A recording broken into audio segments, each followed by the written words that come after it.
Bonsoir tout le monde. Good evening. Parole aux femmes, briser le silence. We're opening the floor to women. We're breaking the silence. Let us welcome Attiya Khan.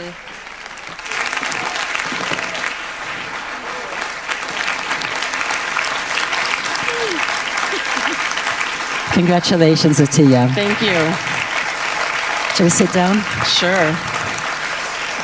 Thanks.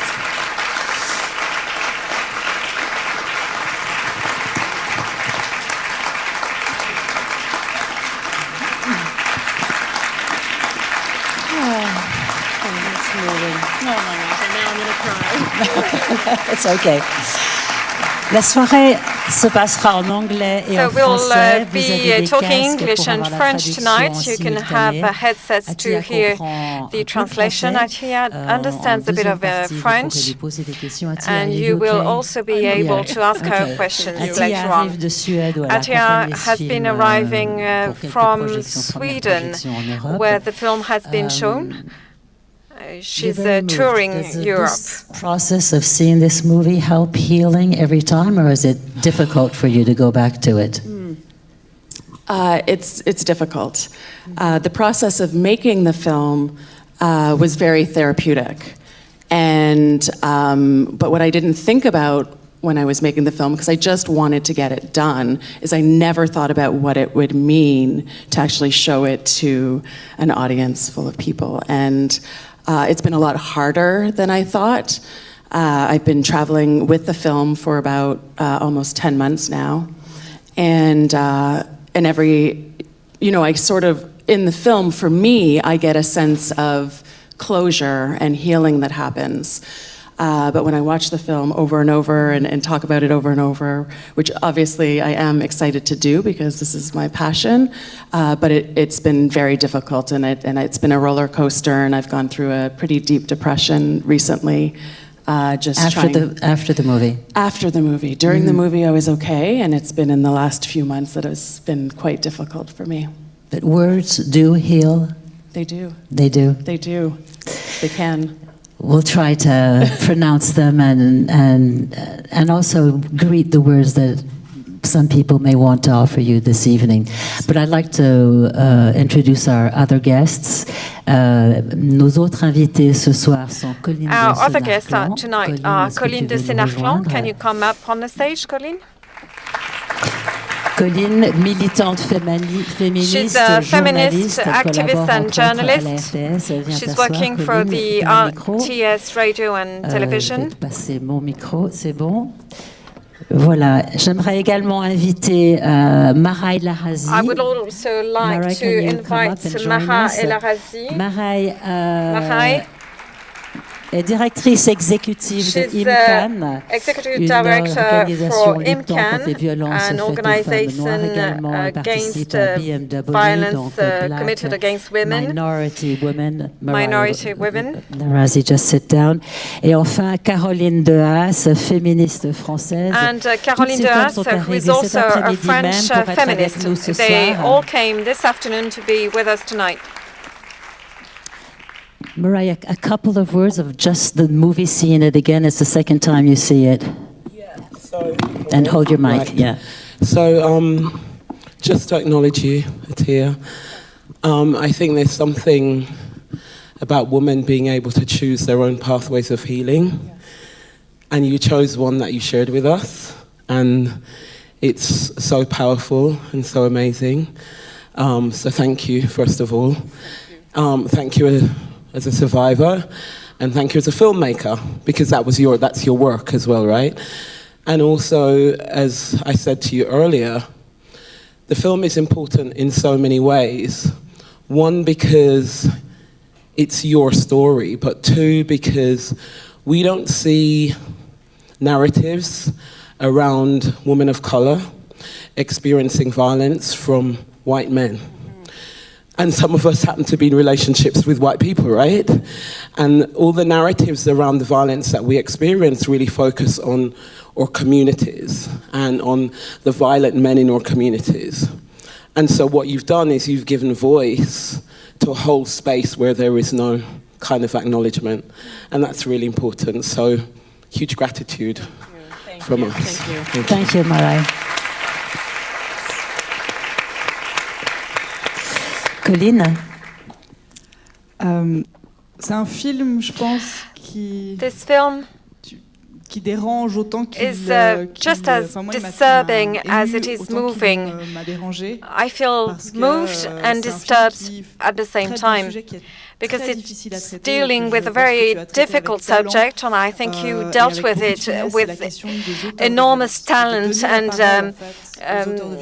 giving the floor to authors of violence is very delicate, very sensitive.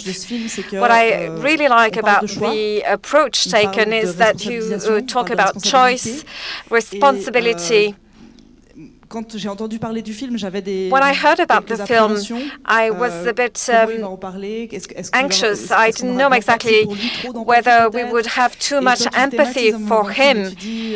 And in that film, that's exactly what you explain. You have compassion for him, but you don't at the same time. And I think that's one of the great things about the movie, because it's open. It's the first step. How can you give the floor to violent men so that they can fight violence, they can take their own responsibility in that approach, which is, to me, a very feminist approach. Listen to everyone, and then I'll have you answer, okay? Caroline de Haas. Oui, alors d'abord un grand merci, parce que well, first of all, I want to thank you very much. There are two very strong, very powerful things in this film, two especially. The first thing is that you can have been a victim and become such a cool person as you are today, and that's absolutely amazing. That's really crazy. For me, it's full of hope. It's a very hopeful message. This is not the end of the story. When you've been raped, when you've been abused, you've been hit, it's not the end of the road. You can have a life. You can, of course, you will have traces afterwards in your life, but you can have a life, your own life, and that's very strong and powerful for me. And I thought you were so incredible, really, as a woman. And the other very strong point for me is that you are showing the face of an attacker, a violent man, whereas quite often we don't have an image of them, we don't see them. In France, at the moment, we have a communication campaign to fight sexual harassment in public transport, and it shows a picture of a woman, and from behind her there's a shark or another type of wild beast. But in this film, you're showing that attackers are not monsters, they are human beings of everyday life. And when you start seeing understanding that one out of two women was the victim of some kind of abuse, it means that around us, all around us, there are potential attackers. And victims, potential victims, can be our sisters, our grandmothers, our mothers. So it means that among our fathers, grandfathers, uncles, there are attackers. And I think this is a first step that is indispensable if we want as a society to really fight violence. Thank you very much for that. Merci, Caroline. Thank you, Caroline. I mean, how come Steve accepted, to go through this movie, to go public? It was important for you, of course, but for him too. Was it good to give him that visibility? I think. Can you hear me? Yeah. Okay. Yes, I think it was. And I asked Steve, it was probably around almost 5 years ago, we had bumped into each other on the streets in Toronto, where since I escaped from him, every few years I would run into him. And at first, for the first, maybe 10 years, I was terrified when I saw him. But that slowly, as my life got better, and I, went to university, and I had a stable partner, and I was living in a house that I really liked. Things were stable. Something shifted in me when I had seen him, and I realized that he didn't look like he was doing well. And I became curious about that. I was like, I was going to school for a feminist counseling program, and I just thought, I don't wish the way that Steve looked to me. He was so affected, and he looked like he was in so much pain that I actually don't wish that on anyone, even the person who hurt me. But I did become curious, and there was a moment where I was like, wow, I wonder if the pain that he put me through and the trauma, I wonder if that's affected him. I wonder if he lives with this every day of his life like I do. And it was about 2 decades, so it was 20 years had gone by, and I bumped into him on the street. I had this idea for a documentary, and I'd been working in the field, and I was angry, and I was disappointed. The calls kept coming, domestic violence, it was not decreasing, and I was like, what is going on? Why can't we stop this?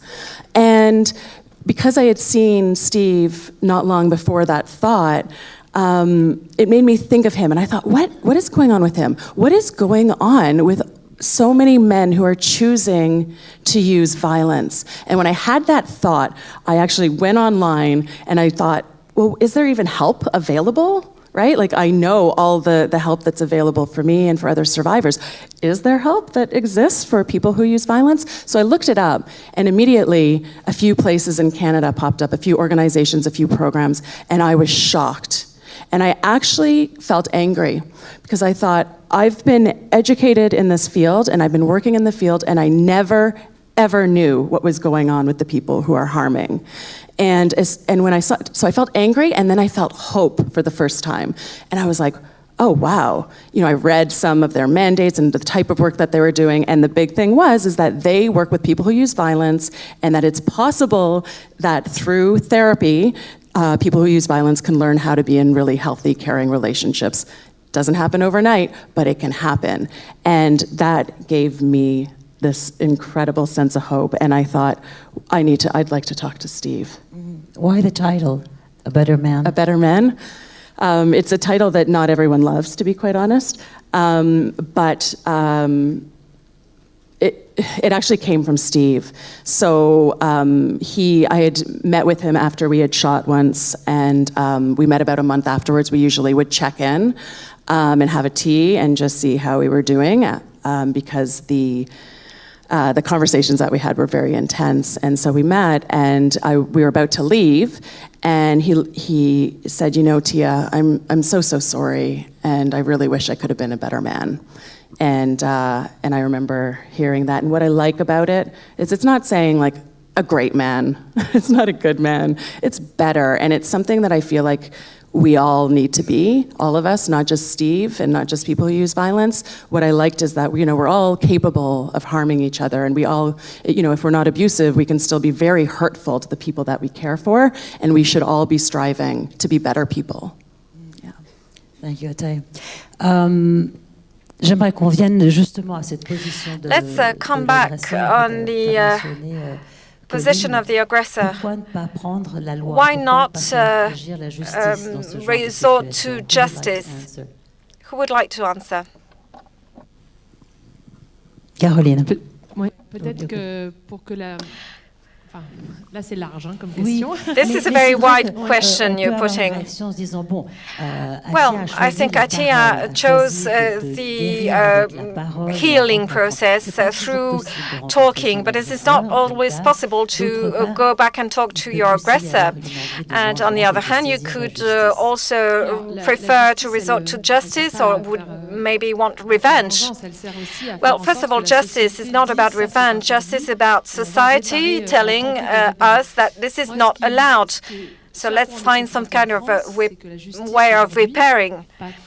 But in France nowadays, not all judges are doing their work very well when it comes to violence against women. A few months back in France, a trial court decided that an 11-year-old girl who had been raped by a 20-year-old man was probably consentful. She was 11 years old. And a few years ago, a friend of mine was raped by a man in the street. She described the aggressor. There was a trial, but she described that he had a mark on the face, on the wrong side on the face, so he was acquitted. And this happens day in, day out, everywhere, I guess, and not only in France. So as long as justice doesn't do the job properly, I don't feel myself like telling other women to go and lodge a complaint. I don't know if it's the right solution. I myself lodged a complaint for violence I was subjected to online. It took me several months and it ended up in nothing, absolutely nothing. So as long as justice doesn't do the job properly, you can't ask women to be themselves responsible and go and do the work instead of the justice system. Yeah, I agree entirely. This is something that is often, we are accused of not encouraging women to go and lodge complaints because the justice system should be the ideal solution, but we know very well that it's not the case. And clearly in a film we talk about resilience. Resilience is possible when, after a trauma, you are in a long-term, in a good environment.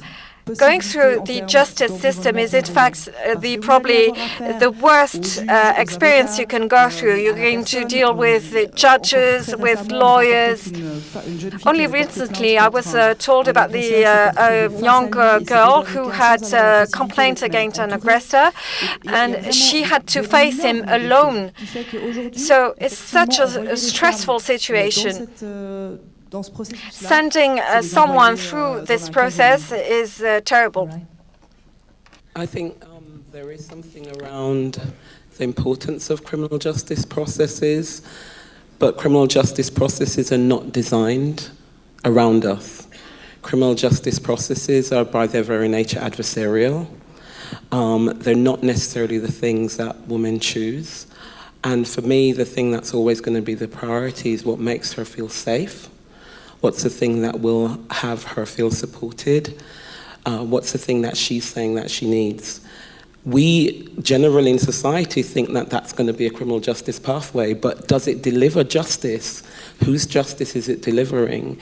Is it the justice that we think we're talking about when we think, okay, we're going to lock all these violent men up and then we're going to have prisons that are full of all of these violent men, and then where they go and learn more misogynistic behavior, and you know, like, have we interrupted the violence? So I'm interested in how do we make sure that she's safe, that she's well, that we're sending the messages out that violence is unacceptable, that we're preventing this, but also that we do something other than simply focus on a criminal justice system that is not designed to support survivors. I don't know of a criminal justice system that is working for survivors right now. I really don't. And I would like there to be such a system, but I haven't encountered that. Therefore, the importance of shelters. Absolutely, and rape crisis centres and, you know, telephone support lines, etc. We need structures that are built around survivors, victims, etc., rather than systems that are built completely focused on this adversarial structure with lawyers nuking it out with each other in court, right? And actually in the UK, you know, a survivor shows up as a witness. That's how our system is designed, right? So like, this thing has happened to me and I show up as a witness. That's crazy. It's not centered around me. It's actually centered around a system of kind of legal officials going into battle with each other. And so the entire system is flawed. Attiya, you didn't go to a shelter. I did not. I didn't know at that time that shelters existed. I had never heard of them. I was 16, and I wish, like, that's something that someone could have done for me in terms of intervention, like the teacher, just to have known that these services existed. It's possible that I could have left Steve earlier, and obviously I wouldn't have had to had so much abuse for such a long time. But in terms of justice, I agree. For me, this film is justice. And I do believe that we need to try and be creative and figure out other paths to justice. The truth is that a lot of people who have been harmed don't want the person who harmed them to go to prison. That's not something they want. But they want the violence to stop. And what we don't do is we don't ask the people who have been harmed, what is it that you need to move forward? What do you need to restore safety? What do you need to feel a sense of healing? And those are the questions I believe that we need to start answering. And I think for me, with the justice system, like for me, I never, the police did get called twice. I didn't call the police, and it was at a time I was living in Ontario, a province in Canada, when the police came, and what they'd do is they'd ask me in front of Steve, and both times there was actually friends of mine who were there as well, who called the cops. And the two police officers said, do you want to charge him? And so I'm standing there, my friends are there, they're all like, do it, and Steve's looking at me, and there was no way that I was going to charge him, because he would get out and hurt me. And I knew that, and a lot of women are quite aware of the danger that they're in, and we make choices based on that other people sometimes think don't make sense. Like, how could you not want to charge him? Well, because I think that he might come out and he might kill me. That's really valid. Being terrorized. Sans oublier que la justice. I mean, we shouldn't forget that justice is not so partial. I mean, we're talking about white man who's abusing a colored woman, and there are issues, there are class issues, socioeconomic class issues, and this is one of the reasons why, for me, justice is not an appropriate tool. And for me, the judicial system is not a solution. Yes, I mean, of course, it has to actually come into play, and it's quite legitimate. I mean, we shouldn't discourage women who want to initiate proceedings against the aggressor, but there are many, many defects and defaults, and also being able to, talk to others, and also shelters. What happens in France? So what the associations who are there for women victims, they explain the mechanisms in the aggressor's mind, and that make it possible to understand that we are not the problem. It's not our fault, but that we are involved in a mechanism that many, many, many women, millions of women endure, and there's a 5-step mechanism that we find in every type of abuse. So it's isolation, where you actually prevent friends from being around, and actually to devaluating a person, little words where you actually lose your own self-esteem and self-confidence. The third thing is the inverting guilt. And the slap went off too. I slapped you too fast, but there was a reason. Okay, you flirted with one of my friends on Facebook. The coffee you made was too hot, and this sort of inversion of guilt. And the fourth is threat, fear, and the fifth item is to ensure impunity, is to organize so that the people around the couple finds that person, the aggressor, a great guy. And so whatever is done says, oh, this is not the guy as we knew him. It's not possible. There are many American actors who did great feminist discourse on stage with the white ribbons. And next week, the 15 women said, they spoke up and they said that such and such an actor had actually harassed them. So devaluation, inverting guilt, threat, and fear, and to ensure impunity. So you find this in every story of abuse. So in your environment, you have a friend, a girlfriend, or a member of your family who's actually doesn't want to see friends and is devaluating herself, who finds she's no longer intelligent or pretty or whatever, and that you find the partner such a great guy. That should ring bells. There should be warning signals, and you are probably in the presence of someone who is actually being abused. Right. For me, there is something around how do we, as communities and as society, hold violent men to account. And I think, I'm not familiar with the program that Steve went through in terms of that individual way of working. We have perpetrator programs in the UK that are run using a feminist model that basically come from a position of, like a group of men in a room with each other and with a woman facilitator and a man facilitator, and looking at actually how you work with men over kind of 26 weeks to build this idea of accountability. And some of that, and the reason that feminist model is appropriate is because it focuses on that thing that the council was trying to draw out and that Attiya spoke about earlier, which is about control. So it interrupts this idea that I lost control, or that I was angry, or I wasn't breastfed, or whatever the thing is that, you know, men sometimes use to kind of say, this is why I did it, and focuses on the idea of choice. Actually, you're choosing violent behavior. There is something about you needing to exercise power and control in this situation, and actually you're completely accountable for your behavior. And what you're doing is you're starting to take responsibility. This has nothing to do with whether the coffee was this, or, you know, so it then focuses on I, as an abuser, need to be responsible. And that's so critical, because we need to start to build accountability in terms of, you know, violent men. That we're all accountable when we stay and remain silent, which is really quite shocking in your movie when you mentioned that the teachers had noticed, talked to Steve, but didn't talk to you, and that when you run out in the street, no one comes. How can...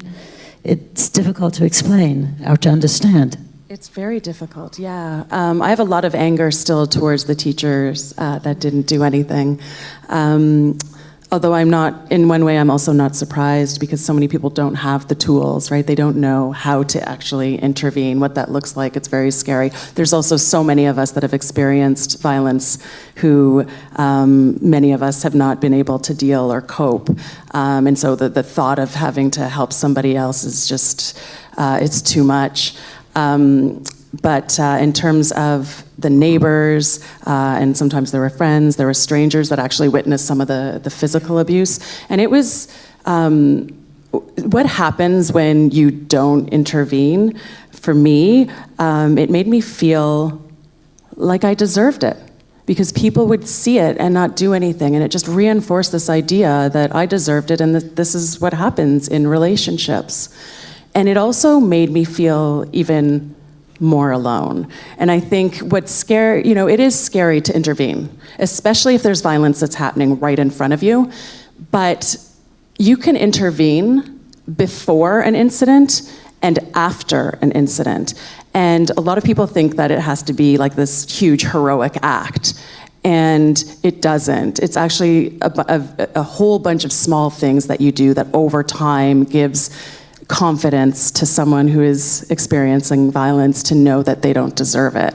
And so if you know somebody who is experiencing abuse, I urge you to just acknowledge it, to just say, you know what, I see that you're in pain, or I've noticed the bruises. I really care for you, and I'm here for you if you ever need anything. And I don't suggest telling somebody what you think they should do, because that doesn't work. So it's asking someone what is it that they need, and to really just reinforce the idea that no matter what, you're there for them, to help them, to love them, to care for them.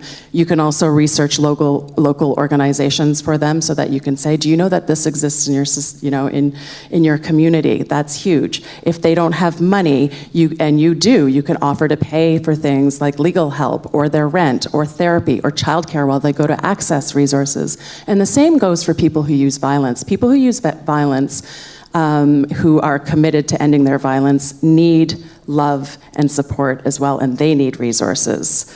If we really want to end violence against women, then we do need to help the people who are using violence. So that's something where you can step in as well, and to offer care and support and tell them, listen, I care for you, but I know that you're hurting your partner, or I know you're hurting your sister. I want to help, and I want to keep you committed to not using violence. And so, because they do need somebody to check in on them to make sure that it's going ahead. And so those are some things that we all can do to intervene, which would have made a huge difference in my life. If I had a few people tell me I didn't deserve it, and it took about a year of people telling me that before I actually believed it, which was what helped me to leave in the end.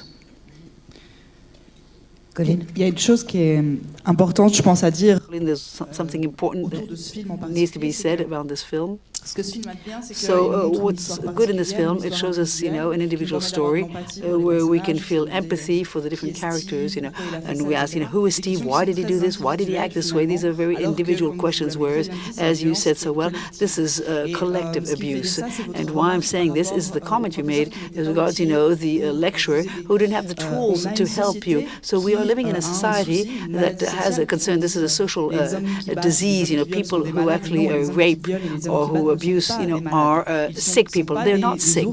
They're not bears or wolves. They are men who were educated in a certain form of masculinity, and we have to question this masculinity. We don't want to point a finger at such and such a men because they're violent, but we need to question the social structure in which this violence is resorted to by these very men. And in the same way, since we're totally blind to this abuse, or we consider them as sadly normal, as witnesses, we don't know how to act and what to do. What it means is that this is a huge program ahead of us, but I think there's there's several of us working on this, so to actually make society responsible to account for this abuse, and all of society has to question itself on the abuse that is perpetrated, and to give tools to other individuals, because again we're constantly switching from collective to individual, and we have to have the appropriate tools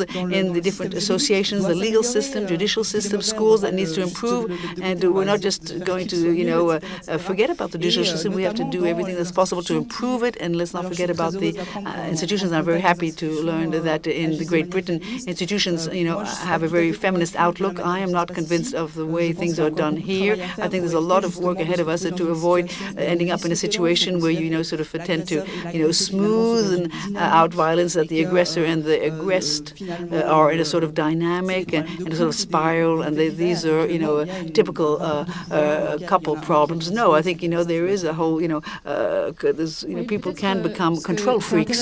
So what's interesting, this what you said about the individual and the collective, and I think they both go hand in hand. That's what you just said. If we want to get society as a whole to change, we need to have individuals changing. So in my everyday work, I train professionals, health professionals or social workers, and I train them to actually detect acts of violence. We've talked a lot about silence, but in fact, for many people, they don't see acts of violence before being able to see, and not knowing what to do it, we are not able to detect abuse and violence in our surroundings, in our environment. I tried to work with professionals, and I said, in your opinion, what is the best tool you have to detect acts of violence? And people say, eyes. You can look at marks or bruises, ears. You can listen. Yes, but you've noticed that difficult to hear, and that's perhaps not your best tool to detect acts of violence. Once you've detected, ears can prove useful, but before that, and so little by little. Your mouth. So what can you do with one's mouth? You can ask questions. You can ask the question to women in our environment, are you victims of violence? And in the room, then, professionals, you look down at their shoes, they look at one another, they go, wow, this is hot stuff, asking the question outright. Can I try it with the people here? Can I try this? So, okay, stand up. This is what I do. Could you please stand up? Allez-y, levez-vous. Alors, répétez après moi. Hey, salut. Repeat after me. Hi. Est-ce que tu as déjà été victime de Have you violence? ever been a victim of violence? C'est bon, vous pouvez vous rasseoir. Sit down. That's fine. Donc, techniquement, ça marche. So, On est d'accord. technically Votre speaking, bouche it arrive à works. prononcer ces You mots-là. are able D'accord? to say Sinon, il y a those des words. spécialistes de la bouche qui peuvent Otherwise, I'm sure Mais some pour people l'immense can help majorité you, des gens, but on arrive à prononcer ces mots-là. usually we En fait, are pourquoi on all fait pas? able to do Parce it. qu'on a peur. Why don't we On a do it peur de then? la Because réponse, we are en fait. afraid. On a peur We are que afraid on of the nous answer. We are dise, afraid oh, to la hear, merde. yes, I Parce que am. c'est horrible, parce que c'est triste, Because parce que it's c'est dur, sad, parce because qu'on a it's déjà hard tellement to de problèmes hear, avec nous-mêmes because qu'on n'a it's pas envie de gérer les problèmes so des autres. hard to manage one's Et donc, moi, life ce que that je fais someone maintenant, c'est que j'ai ma you petite don't want to mallette, manage parce qu'il y a des fois, another j'ai pas one's très envie de poser problems. la question non plus. So Moi what aussi, I j'ai des do problèmes, moi aussi, je myself, suis because fatiguée. I too have Et my donc, own je la problems pose quand and même, I'm mais j'ai ma sometimes petite mallette tired, de but réponse I quand elle have emploie. a sort of a toolkit with questions and answers. I've got a list of phone numbers of support lines, a few sentences that you have to say in reply. First of all, I believe you. He's not allowed to do these things. It's against the law. These are the typical sentences you can tell a woman who is victim of violence. I believe you. It's not your fault. He's guilty, and it's against the law. So you ask a question, you give the phone number of an association, and you can give those 4 elements, and you can stop a lot of violence. So I agree. It's about changing society, changing education, laws, and so on and so on. But if each one of us, we do our own part to act against violence, how many of us are we tonight? 400, 500? Just imagine 500 people convincing 500 more. Within a few years' time, there won't be any more violence in Switzerland. Is that your program? 2 or 3 years? Yeah, that's what we're trying to do with an association that I work with. If we're trying to recruit 100,000 people into this movement, people who will go and ask this question, give phone numbers and give those answers. If we do that every day, within a few years' time, there won't be any more violence. Yes, I want to talk about another association, another group called AVEC, which works in support of women subjected to violence. So if you ever need to talk to somebody, do get in touch with them. Marai, what has the hashtag #MeToo changed? We saw you recently at the Golden Globes with Emma Watson. Come up, take the mic, speak up. Again, we're in this whole era of speaking up with hope that something will change.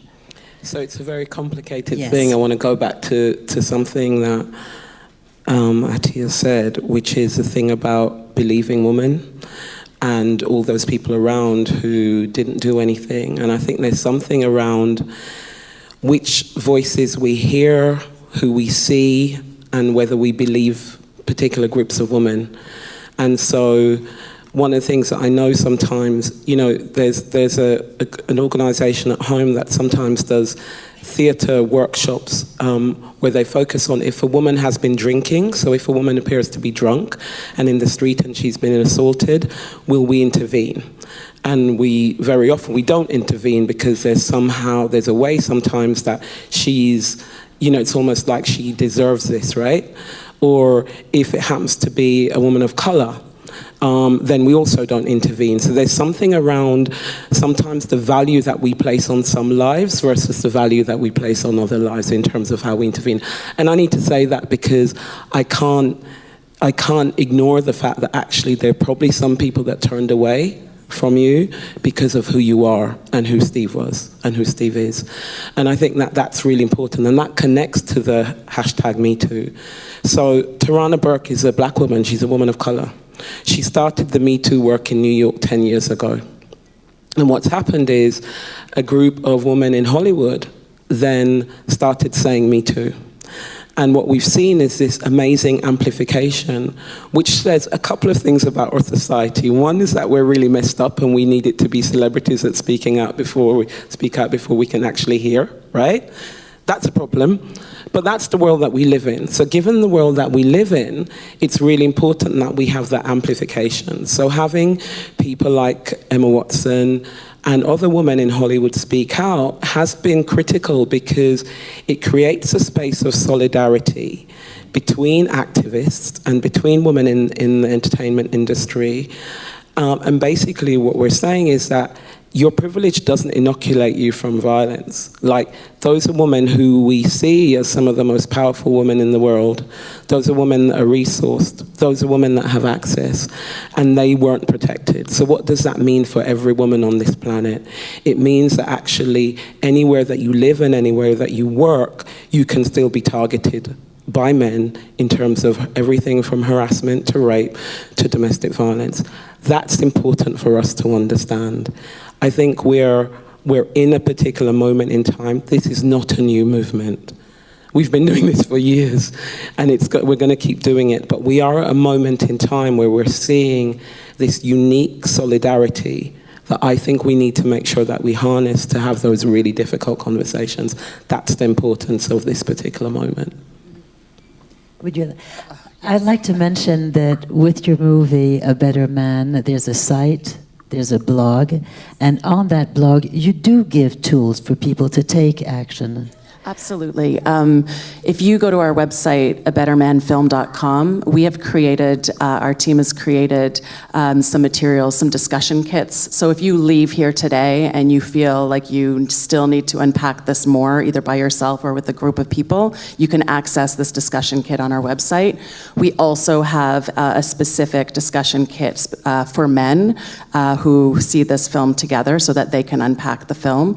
We have an incredible Start the Conversation. So start the conversation with a friend who's experiencing violence. Start the conversation if you know somebody who is using violence. And we have lots of information on intervention and what you can do to intervene.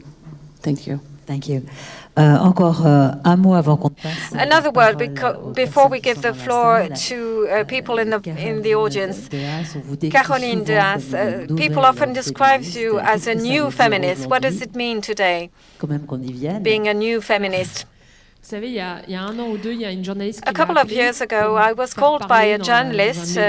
She wanted me to talk in the media about feminism, and she wanted to know some new feminists. And I said, well, I can answer. And she said, no, I want younger people. I was 35 at the time, and so I thought it was kind of funny. So you're always old for somebody. I don't believe in labels like new feminism. I mean, this has been going on for such a long time, women's liberation. Les choses changent, hein. Je suis pas du tout complètement déprimée. Olympe de Gouges, things are changing. Of course, I'm not saying we're exactly in the same place that we were decades ago, but the deep reasons and the obstacles essentially remain the same. Even though we're not fighting exactly the same thing as we did when we were fighting for the right to vote, for example, but the image, the project that we have for society as a whole is basically the same.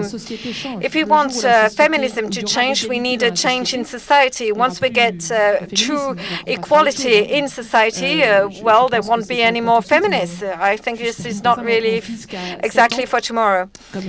I've got a son who's 7 years old, and the other day he was asking, what will you do when we have equality? What will be your job?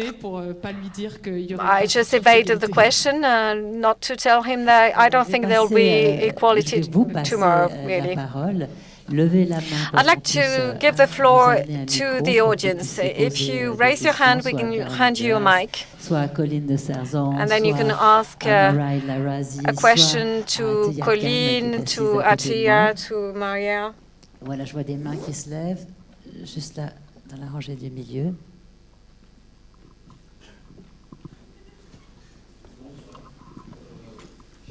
Yes, good evening. First of all, I'd like to give you one element before asking my question. I don't know whether you know about it, Madame de Haas. In this terrible case of the 11-year-old, rape wasn't retained as a claim, but as a charge. But the person will be now charged for rape, although rape wasn't retained initially. My question is now, Attiya, we saw that you have now been able to build a family, have a stable life, but I'd like to know, what about Steve? Did he have other relationships afterwards? Did he use violence against other women? Has he got a stable life now? But because I think he too was trying to heal as well. He definitely was wanted to heal. And he did heal through the process of making the film. We had an agreement before we started filming that if he was going to participate, we would not discuss his private life, his family life, and which I agreed to because this could have been many different types of film. And I really wanted to focus on him and I and our relationship. I also didn't want to bring the possibility, although I don't know about his history with other women, I didn't want to bring them in because that's their story to tell, and ethically I felt like it was not okay for me to bring up other women that he may have been with and may have hurt. And, you know, it's been 20 years and he has a family and, you know, I saw him, what I can tell you is I saw him last week and he's doing okay. This is very, you know, he has a noticeable face, and in Toronto where we live, there's been lots written about this film. So he's had to deal with people knowing about what he's done to me in his workplace and, you know, where he lives and his friends and actually some of his family. And so that's been really difficult for him. But he's at a point where he 100% believes that this was the right thing to do. He has no regrets about making this film, but it still means that it's really hard. We don't see people who have harmed others talking out in public, right? So for us, it was an experiment to see actually how other people would respond to him. And you know, within an audience, there's many different responses to Steve, right? Like some people are still very angry, some don't believe him, some think it's amazing, some people think he's really brave, and I think it's a little bit of all those things, which is. And how do you feel about him now, today, after this movie? Oh. Have you forgiven him, or is it about forgiveness? It's not about forgiveness. No, it's definitely. This film is not about forgiveness. It's about having the person who hurt me be accountable and take responsibility. That's very different than forgiveness. There's something about forgiveness in these situations that does not feel right to me. And I think, again, it's because it's something that I would have to do. And I think the forgiveness might come to he needs to forgive himself for what he did. And I believe, and I actually would like him to do that only because he has taken responsibility and he's being accountable and he is committed to ending his use of violence. And something else I can tell you about Steve is, you know, he is now in therapy. So that's continued, not with Todd, but with someone else. And so am I, actually, because I hadn't been in therapy. I was a therapist and a counselor. And sometimes we're the worst ones to be getting help and care for ourselves. But both of us have now seen our own therapists. And I plan on seeing him while the film is out here. I would like to see him every maybe 6 months to just check in, because it feels very strange to me to be constantly talking about him and not seeing him, and both of us having a chance to see how we're doing. Plus, you know, I still have more questions for him that I wasn't able to ask during the process of making this film. It was 3 years in terms of the footage with Steve and I.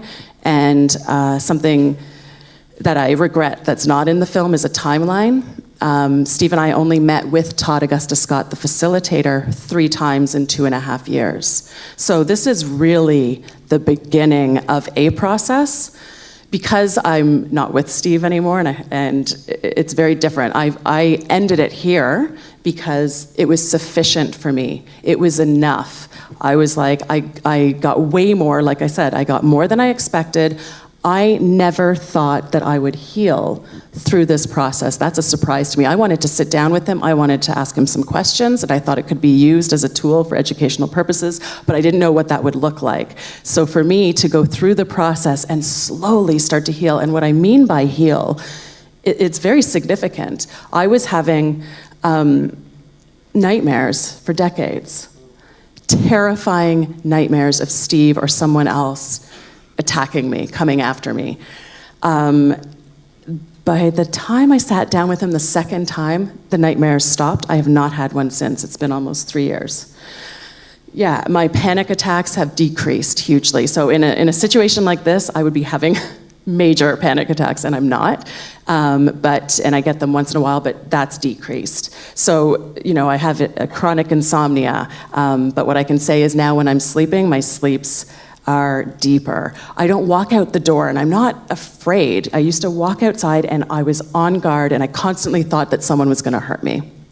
It's a terrible space to be in. I was always looking over my back, looking over my shoulder, walking into a space, trying to figure out where are all the exits. If something's going to happen, because I always thought that something bad was going to happen, which is catastrophic thinking.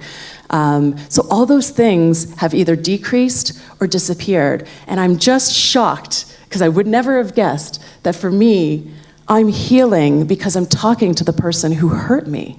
It's just, it blows me away. And so I want to share this because I think if for some people, this is not for everybody, but it could be for some people, and we should have this available for people who want to do this. And since this film has been released, I've had people privately coming up to me or emailing me and telling me that they've actually met with the people that have hurt them. They've done the same thing in the past, not like this formal, but they have met up with them, and they don't tell anybody because they feel like everyone else will judge them for doing this, that they're putting themselves in an unsafe situation. And that's not true. It could be helpful for them. There comes a point when you're always afraid that they might come after you. Why can't we sit down with that person if there's the possibility that we can feel safe again? And that's what this film has done with me, and that's what I want this message to get out there, that we need to start talking to people who have been harmed more, and what we need to be asking them is, what is it that you want? What do you need, and how can we do that? Clear enough.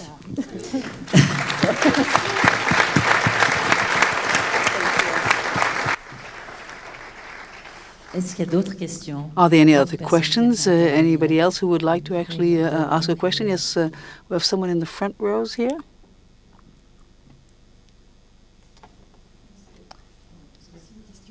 This is also a question for you, Attiya. So in the film, there's a time when you said that was the first time that you were in love, and that you weren't questioning your love story because you felt that this is how it happens in every couple's life. And you had no other references, and you didn't know about how things happened, in other couples, like your parents, for instance. I mean, couldn't you relate, to another couple's lives? I wish I had. No, I had in my home growing up, I did not see this type of violence. However, I grew up in a family where we didn't talk about relationships. We didn't talk about healthy relationships. We didn't talk about unhealthy relationships. We did not talk. And I was 16, and we pretty much moved in together right away, and the violence started right away. And so, I do get asked, like, why didn't you just go back home? And that was not an option. It was not somewhere where I felt like I would get the support that I needed. Which is sad, but it does come back to we do need to be talking to our kids, and our kids need to know what relationships can look like, healthy relationships and unhealthy. It's really, really important. And I think, my son's 11 and he clearly knows what domestic violence is. But as he gets older, I'm going to give him more and more information about what that looks like. And how he can help his friends, women or men who may find themselves in these situations. It's really hard to talk about it. I find it, I can talk about it to anybody, but when it's my son, I'm terrible at it, which is why I think we need this in schools.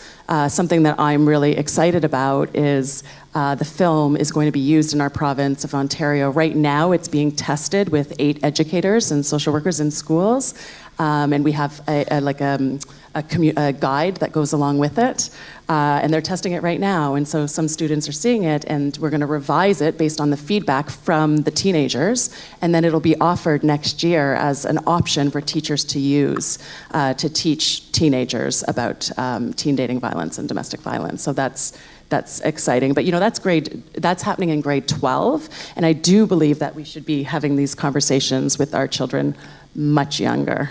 Yeah. Mm-hmm. Oh, I just agree. Okay. I just completely agree. Me too. Yeah, there's because actually, in policy terms, it's the thing that's called primary prevention, the work that you do that's changing social norms and changing our broader culture. And if we don't do this work in schools, if we don't do this work across society, if we don't change our media messaging, if we don't handle all of those things, what we're doing is we're leaving our children to actually be educated in ways that reinforcing these harmful, the thing you said about masculinity, like we're teaching boys toxic masculinity and we're teaching girls that actually you're the window dressing and you're the thing that is there to be victimized, etc. And we do have to change it. This is our responsibility. Like, we need to be able to say, I'm liking ending violence against women and girls in 2 or 3 years. It might be a little bit longer, maybe, but I want to know, I have a grandson now and I want to know that he's coming into a world that we're dealing with this and that we're changing it, rather than always having to be looking at what we do to support victims and survivors. We need to stop having to clean up. We need to prevent this from happening in the first place. Marai, you work equally with the United Nations today. Is that being taken further into structures? I hope so. I think a lot of the team at UN Women are really committed to making sure that this happens, but the UN is a huge institution. And one of the things I said at a UN event last week is the UN needs to put its own house in order, right? That, like we're hearing stories all the time of peacekeepers harming women. We're hearing, we know stories of harassment that's occurring within the UN system, So the UN itself, while you've got broad ambitions, is not yet completely a safe space for women and girls. And so we need to make sure that that space is also addressing the violence within that space. But I know that UN Women has a whole mandate around violence against women and girls, and prevention is a critical part of that. And I'm really supportive of them making sure that prevention is held at the forefront of the work. There's some good women in UN Women doing amazing work around primary prevention. Coline? J'ai envie de... I feel like telling a story that happened to me. Yes, I have a son who's 6.5 years old, and when he was 4 years old, more or less, he wanted to buy the same pair of shoes as me. It was a tennis shoes, a sort of a pink orangey color, flashy pink. And he used to go to school with those tennis shoes, and he was very sad because he said the other kids made fun of him because he had pink shoes. And I went to see the school teacher, said, "Oh yes, it's true." When I saw the shoes, I thought, I hope there's not going to be a problem. So give or take, the shoes were the problem for her. And I went to see, the headmaster, and I gave a whole list of solutions because I was working on equality, and I had some resources, and I got other people to help me out in Geneva, and I connected him with lots of other, and he gave me an answer, and he said that, if there was a problem, my son could also always go and see the school nurse, so totally unsatisfactory. And the answer was, obviously, when I said, what can we do? Not much. And I went to actually get a book out of the library because I know the resources available in this library, and there's books on equality with a book sort of the little boy who likes pink, and they read this in classroom, and the problem basically came to a standstill. But, I had to come up with the resources, and I had to actually have the will to do something about it. And so I'm mentioning this today because, we're in Geneva, this is 2018, and, our school system is not ready to face up to, masculinity. Pink shoes, the way we bring up our children, the way we actually throw stigma upon them, and the way we decide to protect them against these stigmas. So in Geneva, when we're talking about, starting to work with children earlier on, it doesn't mean that we're going to do a workshop with them when they're 16 years old, on the divine order. That's fine, but that's not enough. So, we have to, set up, when you need to have, available resources, for the teachers, from the youngest age, and this is fundamental. Can I also just say? Absolutely. So we need available resources for the teachers, but we also need teachers that are being held to account around their behaviors. Like, sometimes young women talk about the harm that they experience within the school system, and that teachers aren't always safe people. And so there's also something about making sure that teachers are trained, but that the education system is robust enough so that we have safe environments. We basically need to have schools accountable, or places of worship accountable, or parliament accountable. We need transformation at every possible level. D'autres questions? Any other questions? Yes. So I see several people. Yes, there's someone on the right who's had their hand raised for quite some time now, and then here. We only have one mic roving around. So first of all, I'd like to thank you for the forum and the film.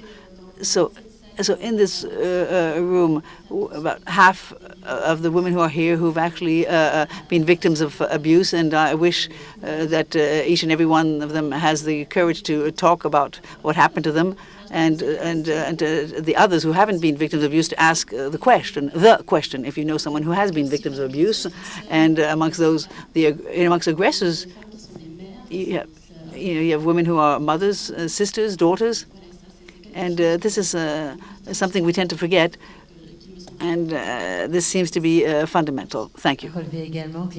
And abuse can be physical, verbal, or racist.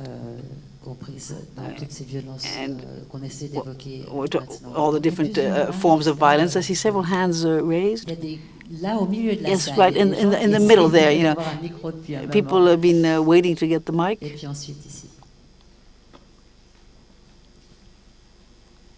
Voilà, vous êtes plusieurs, donc passez-vous le micro après. Okay, just pass the mic around. First of all,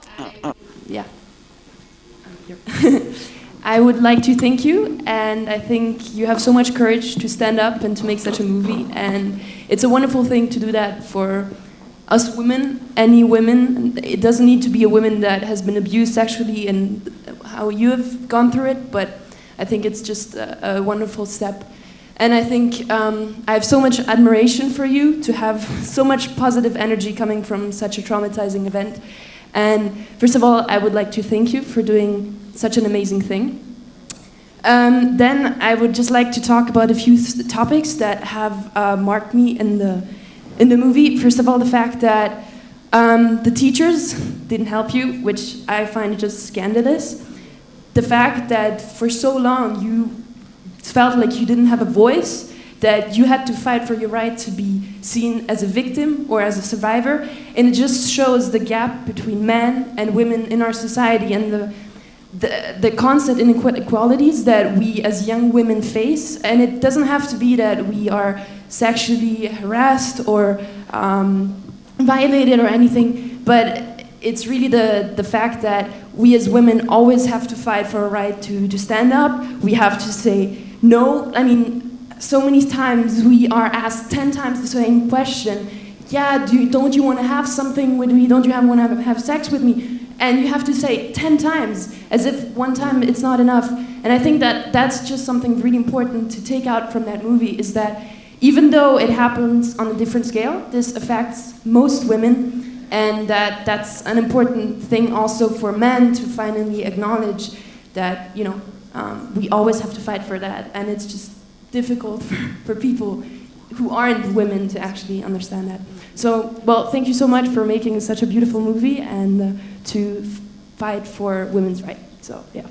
Thank you very much for your comments. And I think something I take from that is it's true. It's like we are the survivors or victims, and then we're the ones who work in the field when we're trying to prevent violence. And the questions are always asked to us, and we're asked why we stayed or why we didn't fight back, and why can't you remember what happened when you were being raped? You don't know the color of the comforter. We're asked all these really harmful questions, and yet all the weight has been on us. And that's really another reason why I was like, it's time that we hear from the people who are using violence. We need to figure out what's going on with them. I didn't do anything. I am not to blame. And I don't believe that people actually believe that yet. And there's a lot of victim blaming, and victim blaming happens from people, like, it's shocking sometimes who I hear it come from. So this is something, it's so ingrained, I think, in our society to question women, to not believe them. And that definitely needs to change. And so we do need more men talking about this. This is like huge. And today I'm so happy to see so many men here. I've had many audiences that have been mostly women. And on social media, on our film page, it's mostly women. And yet what the film was about is about being accountable and taking responsibility. So it's just like we have a long way to go. However, we do have a lot, I've had a lot of men approaching me just who are really nervous. They're just unsure of how to proceed, which I think is interesting. But in a way, I'm like, just jump in, just start, just let you guys, and start together, get together, and figure it out. There's lots been written. We've been writing about this for decades, for hundreds of years maybe, right? So it's there. Go do the work, and support us and prevent it. You can prevent it from happening. So just like to add something to this to the attention of the men who are in this room. So I have a tendency of saying, I'm a woman, but I'm white. I've and I'm heterosexual. I have a lot of privileges. And as you've just said, men, you must speak out. For people who have had been less privileged than myself, and we all have to do this. And in terms of the responsibility, as people who've perhaps received more at birth, or we have even perhaps more of a responsibility to speak out and to assist those people who are fighting. And what I'm saying is that it's not just the men and women. Women also bear responsibility, and white women vis-a-vis other women who are not white, who are also enduring other types of abuse. And it's not just men. Women also are responsible and must act. Yes, if you'll allow me, there's the comment. It was in English. I'm not sure I got it all, but I have the feeling that what you were saying is that it's not necessary to have been victim of a rape to understand what women are up against. And what's interesting in the example you said, we have to say 10 times no when someone wants to actually go to bed with you. This is called sexual harassment in France. This is interesting because you don't need to have been a victim to have actually experienced this. So in fact, what you've experienced is sexual harassment. This is punished with 10 years imprisonment. So we have a tendency of minimizing and of not actually putting words to acts. And someone who's actually says something that has a sexual connotation and does it over and over again when you haven't said, "Oh yeah, great, let's go." But this is actually called sexual harassment. On the first time, in a quarter of a second, when you make a sexual proposal to someone and the other person doesn't want to sleep with you, you understand that immediately. You know that there's no way. And we call this, I don't know, someone in Geneva, it means, oh my God, for the guy, he gets, sort of, he knows he can't get there. That's why sexual harassment is on the second question. I can try and actually flirt with my neighbor, and if tomorrow, we have another panel and I start again, I've understood that there's no way. My objective is to make her feel uncomfortable, and this is called sexual harassment. And the second thing that's interesting in what you said, and we find it difficult to express it, and so we call the continuum of violence. See, I am convinced that if there was no more sexist remarks here, there would be no sexist insults, and then there would be no sexual harassment. If you have no more sexual harassment, you would not have sexual abuse, and if you didn't have sexual abuse, there would be no rape. And when we start sexist remarks, it's sort of an escalation, then everything falls like a house of cards.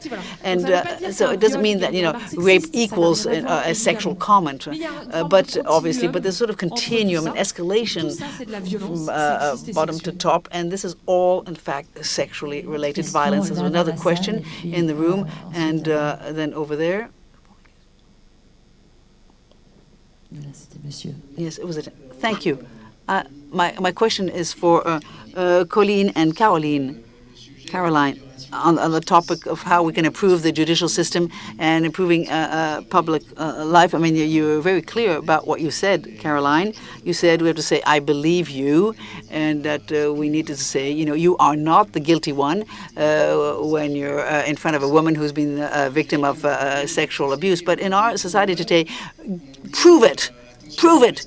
Oh, careful, there's a statute of limitations, and there's all sorts of things. Oh, you know, forget it, you're going to fail, and there's no point. So what I want to know is, you know, as regards political responsibility, I mean, there's several cases at hand in France today.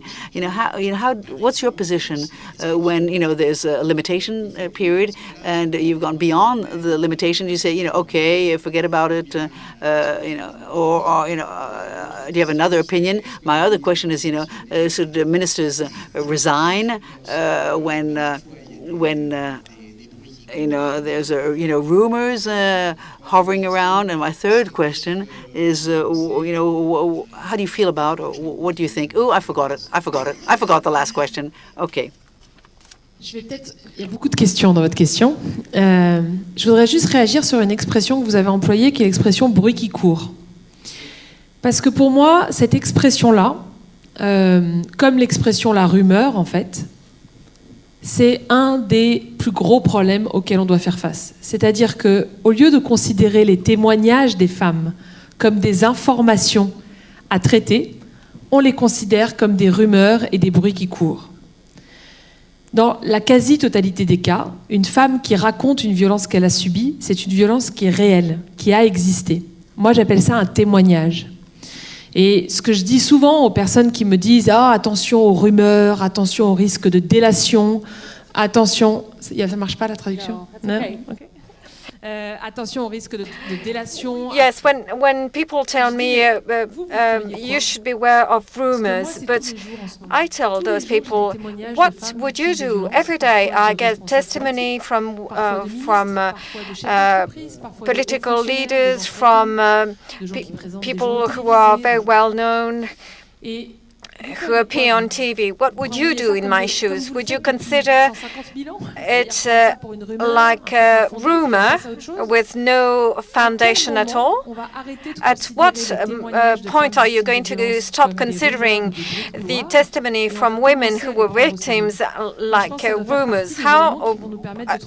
When are you going to start considering those seriously? For me, what matters for me is that when you were talking about ministers, they seem to be treated differently. Some of them had to resign before they were actually charged with anything.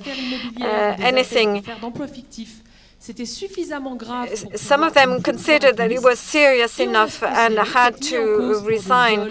But in the case of rape, instead of another kind of issue, this was not considered serious enough to justify a resignation.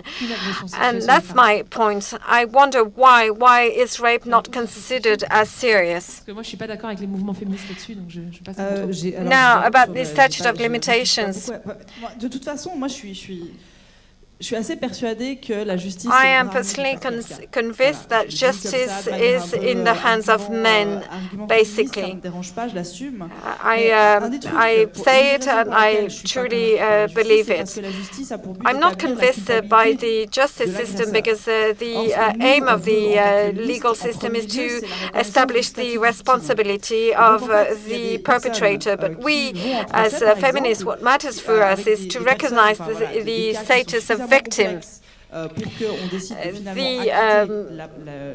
Sometimes the perpetrator is acquitted at the end, in spite of there being some kind of evidence, but at no point we tell the victim that we are not fully able to completely prove the guilt, but we know that you have obviously been a victim. That's not the purpose of justice, and hence for me, I don't consider it as a valid tool. I personally believe that any type of sexual violence should not be submitted to a statute of limitations. I don't believe that this is not the...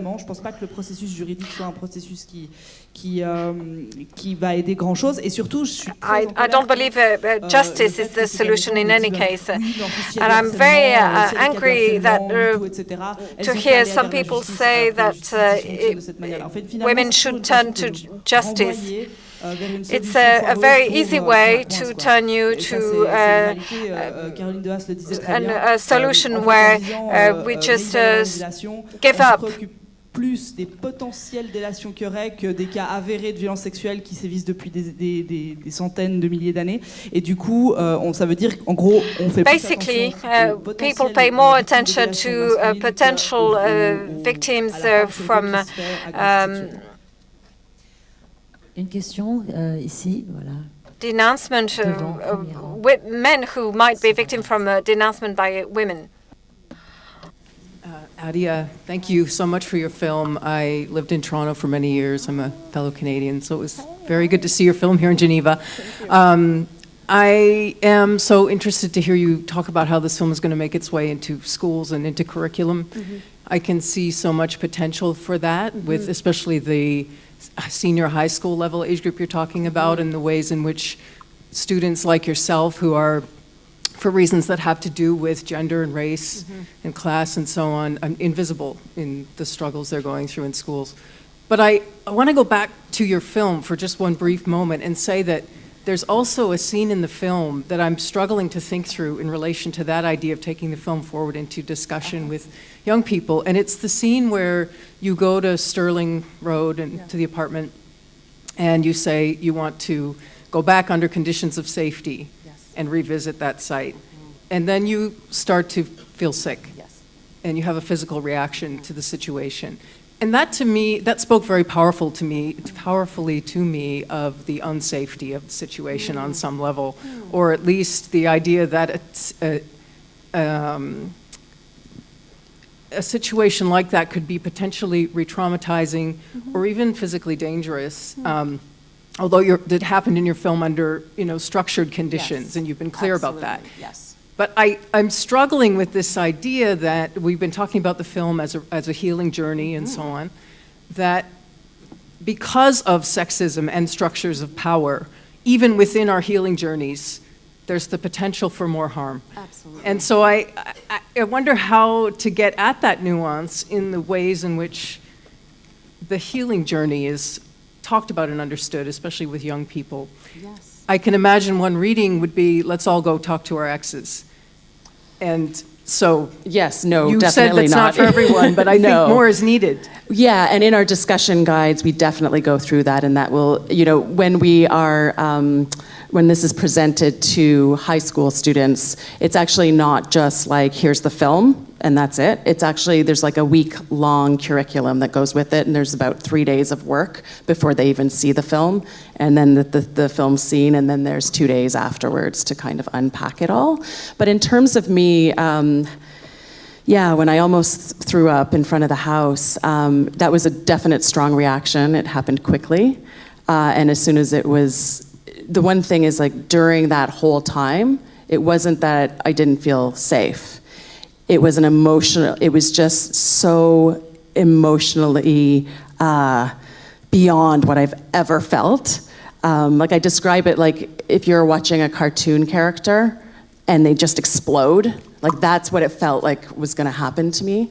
And I think it was everything. It was having the crew there. It was just being back on that street. I had gone back to those homes before by myself, and had similar reactions. So I think a lot of it had to do of just going back to those places. However, I really wanted to go with Steve. And I wanted to go with Steve because I was in a place of power and healing.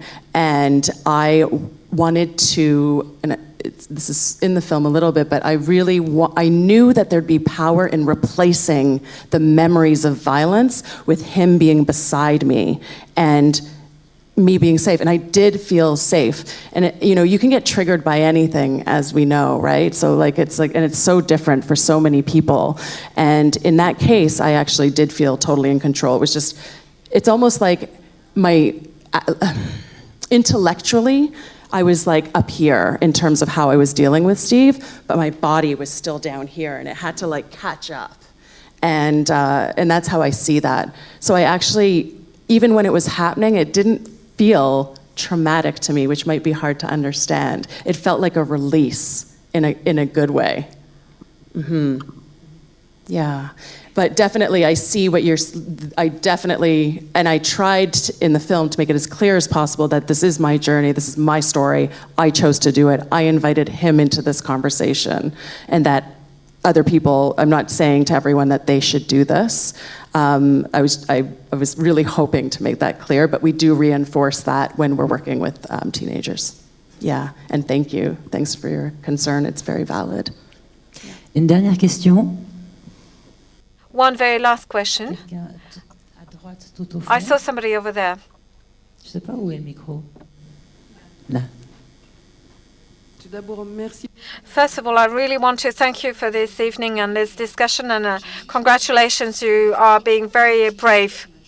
I wanted to come back after your intervention. You were talking about harassment in Switzerland. It's not considered as harassment yet in Switzerland, legally speaking, but I do consider it as harassment. I think there's a lot that we should do in schools for people to become aware, for boys and men to become aware that this is not normal. But there are so many things to do to work with young people. Don't you realize that you are actually harassing me when you ask me the question first time and then a second time and coming back on it again and again? In the film, I must say that I felt a lot of empathy between the two of you when you are talking together. And I think there's a lot that we can take from it in schools, because you're beginning to understand how he worked, and he understand how you felt and what you went through. And I find it very strong, very powerful. I think about what we could do in schools. I think I felt the empathy between the two of you, and I think that is missing. Maybe young kids, when they're very young, they are able to feel a lot more empathy, but it fades away when you grow up. And when you feel empathy, when you understand the other one, it goes a long way. Yes. Yeah. Yes, and I mean, that was something that I really wanted to portray in the film. I wanted it to be a very respectful conversation. And some people have told me that they think that I'm too respectful and that I should be a little more harsh. And I actually firmly disagree with that. I think what I wanted to show and what I wanted to experience with Steve is a way of communicating that we had never communicated in the past. I wanted to treat him with respect. I wanted him to respect me for the first time, you know. And so I didn't want to go down to a level and treat him in a disrespectful way, because I didn't want to resort to what he had done to me. And I do think the more honest we were, the more vulnerable. We were both incredibly vulnerable. And when you become vulnerable, that's when you find the truths. You know, that's when the truths of your stories come out. And I think something in terms of masculinity and toxic masculinity and what goes along with that is this whole idea of asking for help. When I have so many women friends who go to therapy, and I have so many friends that are men that don't, and it's this whole idea of asking for help, and that's seen as vulnerable. And I think we really need to change that view on therapy. And that's also going to take a long time. So I think that what we can do to support other people, again, is talk about therapy openly and how it's affecting us. For some of us, it doesn't help everyone, but for many of us, it does. And I think that's something that we need to raise more awareness. Yeah. Marai? And so just a couple of things. I think for each woman, it's going to be the thing that works for her. For some women, they might have needed to shout at him, and they might have needed to express rage in a particular way. And I think there's also space for that, because there is something around also, you know, the thing that you said about demonstrating the respect. Some women are not going to want to be at that place of actually, I'm going to be respectful to the person that harmed me. For some women, it might be actually what I want to do is really scream at you. And I think when we hear women react that way, it's really important for us to not silence them. Because actually women resist and heal in a whole range of ways. And this is the way that you chose, and I support that. And if a woman is having a shouting match, and that's the thing that happens for her, then I'm also going to support her in that, because it's actually about her autonomy, her healing, her resistance. And we need to be able to hold on to that, so that this isn't a single narrative. There is no journey of a single perpetrator and a single survivor. It really, although we have commonalities, i.e. power, control, masculinity, inequality, each person's experience is quite specific, and it's really important that we honor that. I want to say something around the thing around harassment. I really wanted to pick up on, it was your, and there's a way that we're still framing things as women having to be in the position of saying no. And I want us to rethink what is happening there. There's always this idea, and this is a very heteronormative model, by the way, so just to say that. And it also comes at it from the man as the pursuer, and as a woman as the vessel. And so what she is supposed to do is say no. How about we have a conversation that looks like, this involves an enthusiastic yes. So what is happening is, this is not you putting me under pressure and me having to say no, but we are negotiating what is going to happen between us. Because especially, like, I'm British, right? So we are really very, very polite, we think, at least. And what happens is, you say to somebody, like, no is not actually a routine part of the way that we communicate, like seriously. So so there's all of this pressure for this woman to be in this situation where she's having to go, no. How about we teach our sons not to rape? How about we teach our sons not to sexually harass? How about we have a conversation that looks like, this is actually much more about, is she engaging with you and is she saying that she's interested, rather than she's sitting there waiting on you to make a move on her that she then has to say no or yes. No, let's just reframe it. Let's reshape this entire thing. Can we not have men that feel it's their job to pursue women? And can we not have a situation where women have to defend our bodies against men? It's upside down. It really is quite crazy. This is crazy. If this was any other context, we'd be saying this is insane, and we accept this as the norm. Thank you, Marai.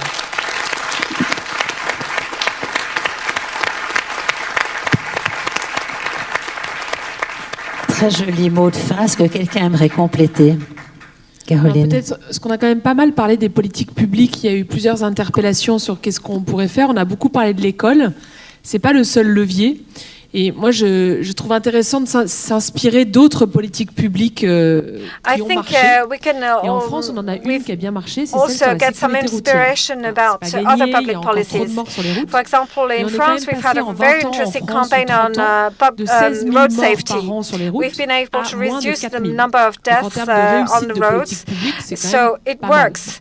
There have been public policies that have been working. 20 or 30 years ago, in a family lunch, when your uncle was completely drunk at the end of the lunch and wanted to take his car, and nobody would react. They would, on the contrary, offer a last drink before he would hit the road. I'm not saying the issue is completely solved to death, but usually, I think more often than not, people would ask, no, maybe you should wait a little, why don't you sleep at home, or why don't we call you a taxi? So we've been able to change behaviors, change states of minds. And the same worked for cigarettes, for tobacco. For example, if you tried to start smoking in a restaurant today, people would be looking at you, are you crazy or what? So things have changed, our behaviors have changed, so we know how to do it. There are five basic steps. First of all, you have to make it a political priority. For example, having the president go on TV several times a year and telling people rape is not allowed, stop being violent. lot. appliquer les sanctions. Second Il ne step, suffit pas que la loi soit bien sanctions. écrite. En France, on a plutôt une loi protectrice In du point de France, vue for des violences, example, mais elle n'est the pas law appliquée. is quite Donc, il faut faire protective, appliquer but les it's sanctions not de manière properly exemplaire. applied. Montrer So we l'exemple. need to be Troisième chose, exemplary il faut and former les apply professionnels sanctions. pour The justement third appliquer les step sanctions is et en to recruter de train nouveaux. C'est ce qu'on a professional fait sur la people. sécurité routière. On a That's what we formé les did policiers for et les road gendarmes, mais on a safety. We recruté de nouveaux trained pour faire appliquer les lois. police Si on formait officers. tous les médecins, If tous les we trained magistrats, all tous les travailleurs doctors, sociaux, toutes les all travailleuses social sociales, workers, à en all finir avec les teachers violences. Moi, to je put pense an qu'en end to 3 ans, violence, on I peut truly believe that largement in the atteindre space of 2 or 3 la years, we réussite could de la make sécurité it. routière. La quatrième chose, The c'est que sur la fourth sécurité step routière, is, as we did tous for les road enfants safety, de France, de all Navarre, tous children, ont été all formés de manière children obligatoire dans les in écoles à France apprendre le code de la were route. trained Moi, en cinquième, to évidemment, learn il n'était pas question que je the conduise, mais je connaissais le code de la route. C'est obligatoire. Tout le monde a eu cette expérience sociale the en même rules temps. of Et ça crée behavior quelque chose when dans la you're on the société. Il road. faut créer un brevet de So la we need non-violence to do exactly the obligatoire same, pour tous les enfants. create some la kind of cinquième chose, c'est la degree, campagne de some kind of communication. training En for France, on a mis 12 millions for d'euros that, par an de for communication pour for accompagner kids ce at changement de school. mentalité sur la And the sécurité last routière. step is Ça funding. fait 10 ans qu'on met environ 500 We 000 euros par an spent sur les violences. Donc, millions on voilà. Donc, road si on fait ces safety 5 in choses-là France, de and if we même did the ampleur same sur les violences dans tous les for pays du violence monde, against women, we peut-être would pas get 3 the ans, same d'accord. results. Maybe not Mais in en the space 10 of ans, 3 years, on okay, divise I par 4 agree. le nombre de But at viols least dans le in monde. 10 Moi, je years, signe. in Alors, the ça space sera of toujours 10 trop. months, we would Mais be franchement, je reducing, signe quand même en bas du papier. halving the number of rapes.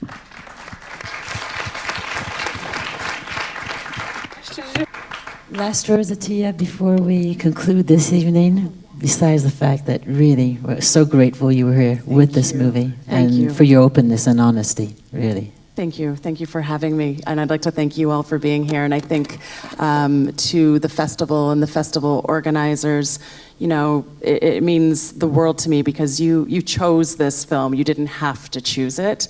And that's really important because we need to be having these conversations in spaces like this, face to face, because that's where change is really going to happen, and we're able to ask questions that are uncomfortable, and we may not all agree, and we need to have conversations about it. So I really want to thank the festival organizers for all the work, because it's a lot of work to put us here all together on this stage. And thank you for coming to see the film and for listening to my story. That's why I made the film. And so this is really exciting to be so far from where I made it. So I really appreciate you all being a part of this. Thank you. Merci, Attiya. Thank you, Attiya.